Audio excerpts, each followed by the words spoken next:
Idaho is now on the cutting edge of helping inmates succeed when they're released back into the community. Talk started a few years ago about putting ID machines in our prisons. After realizing what an issue it was, multiple agencies and key players band together to make it happen.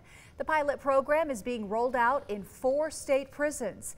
Our Morgan Boydston got a look at it today and talked to those who made it happen. So Morgan, tell us more. Well, Mark and Kim, this all started with a story about an Idaho man who'd been on the streets and in prison for years, who was just trying to get a job, but he couldn't because he didn't have an ID.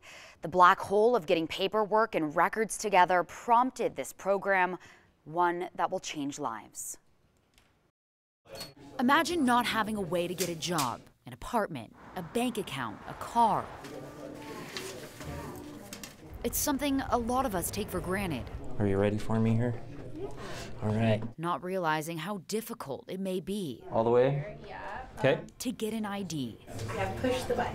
Dominic Hinton is getting out of prison in July. Feels refreshing, a little nerve-wracking. While incarcerated, his ID expired. On Thursday, he got his picture taken. An info sent off to the DMV. So when he's released, he'll get a brand new one.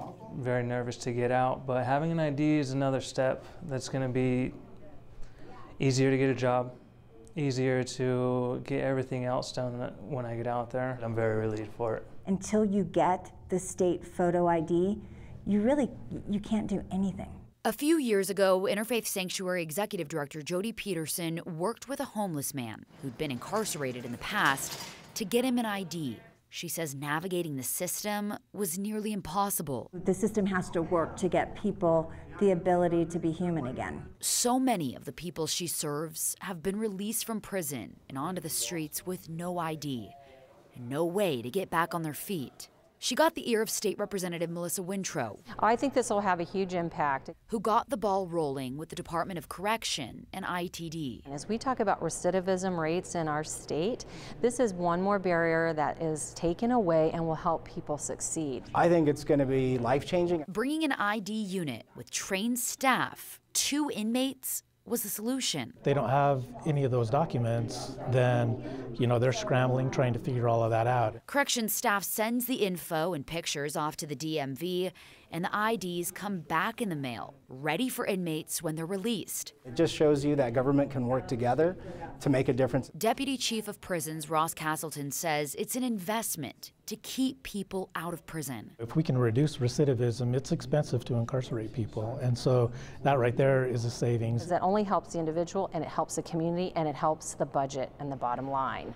It'll help individuals like Hinton, who says this program will impact thousands. Now knowing that they have their humanity back just a little bit more, it's going to help out a lot of people, I think. And a success story, the homeless man who spurred this program is now working and no longer homeless. After a few months of the pilot program, they're planning to put setups in every IDOC facility. Castleton says the goal is to roll the rest out by the end of August. This looks like a win-win for both the former inmates and the state as well. All right, Morgan, thanks.